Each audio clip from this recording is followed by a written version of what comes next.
Ancrée au cœur de la cité, l'université de Namur compte aujourd'hui plus de 6700 étudiants dans ses 6 facultés où se croisent 63 nationalités. 2 siècles après sa création, l'université de Namur poursuit son expansion restant fidèle à ses valeurs fondatrices qui placent les valeurs humaines et l'étudiant au cœur de ses préoccupations. L'UNamur, c'est aussi un pôle d'excellence reconnu dans le domaine de la recherche. Elle compte plus de 1000 chercheurs répartis en 48 entités de recherche, actives dans plus de 747 projets. Afin d'assumer pleinement ses ambitions et sa mission d'innover au service de la société, l'université de Namur entreprend pour la première fois une grande campagne de levée de fonds au profit de la recherche. Ce premier fundraising concernera 3 projets de recherche très prometteurs sur la thématique du vieillissement. Le vieillissement constitue en effet un défi majeur pour notre société qui impliquera une profonde adaptation de son fonctionnement.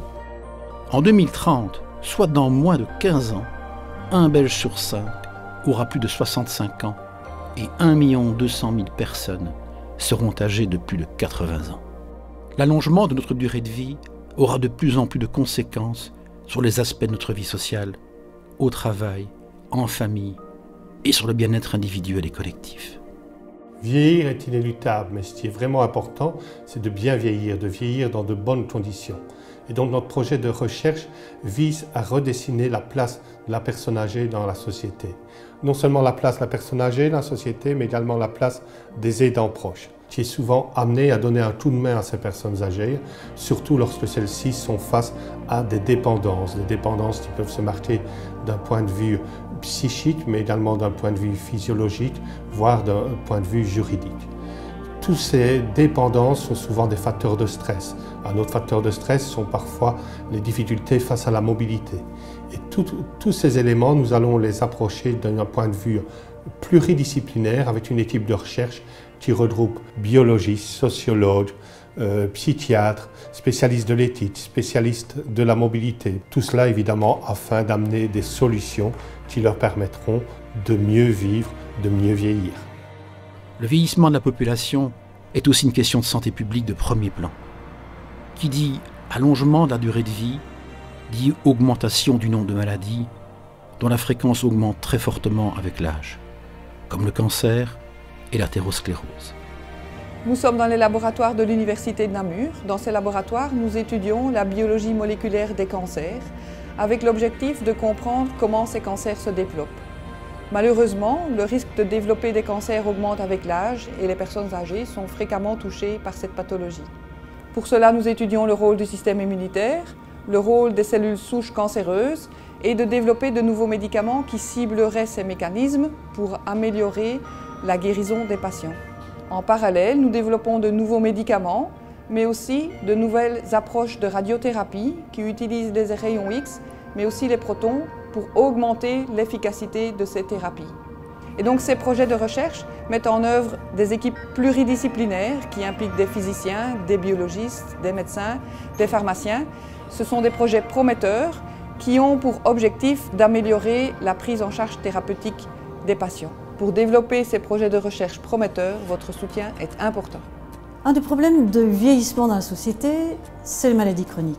Il y a bien sûr le cancer, mais il y a aussi l'obésité, le diabète et l'athérosclérose. L'athérosclérose, c'est une maladie qui est caractérisée par des lésions qui viennent boucher les artères. Voilà une belle artère, on voit une belle cavité, le sang passe. Ici, on voit une artère avec une lésion en jaune et malheureusement, un caillot qui s'est formé, le sang ne passe plus. Au niveau du cœur, ça fait l'infarctus du myocarde. Les facteurs de risque majeurs, c'est évidemment, d'une part, le mauvais cholestérol, mais c'est aussi des comportements qui vont affecter l'endothélium. L'endothélium, c'est ce qui borde les vaisseaux. Et si vous avez à la fois du mauvais cholestérol et des petites blessures accumulées au niveau de l'endothélium, des monocytes, des cellules qui se trouvent dans le sang, entrent dans la paroi vasculaire et vont se charger de mauvais cholestérol. Et c'est ça qui forme les lésions. Or, il existe 2 types de macrophages, les pro-inflammatoires et les anti-inflammatoires. Et nous voudrions mieux comprendre qu'est-ce qui fait que finalement on a des anti- ou des pro-inflammatoires dans la lésion. Et le projet va essayer de voir dans quelle mesure les facteurs de risque agissent déjà en amont au niveau des monocytes circulants, les monocytes étant les cellules qui vont donner les macrophages à la base de la lésion. Donc en comprenant mieux ce qui se passe, on peut espérer évidemment améliorer la prévention par rapport à cette maladie. Et dans ce cas, on peut effectivement arriver à la conclusion, vivre vieux, oui, mais vivre mieux avec des bonnes artères. Voilà, vous avez eu un bel aperçu de toute une série de projets de recherche. Mais c'est un petit échantillonnage. Il faut savoir que nous avons évidemment une grande gamme de projets de recherche assurés par des chercheurs de différentes facultés, de différentes disciplines, en interdisciplinaire, en transdisciplinaire. C'est une force de notre institution. Mais nous travaillons aussi en réseau avec des collègues d'autres institutions, de la Fédération Wallonie-Bruxelles. Nous travaillons aussi en interaction avec le monde de l'entreprise et bien entendu aussi en réseau européen. Comme vous le voyez, la recherche fondamentale est quelque chose d'essentiel. C'est quelque chose où on veut effectivement, je dirais, travailler pour l'avenir. Et donc, nous avons besoin de vous pour encourager et pour soutenir ces projets de recherche fondamentale. Benoît Poelvoort et sa maman Jacqueline sont les parrains et marraines de cette campagne. Avec eux, soutenez la recherche, soutenez l'UNAMUR.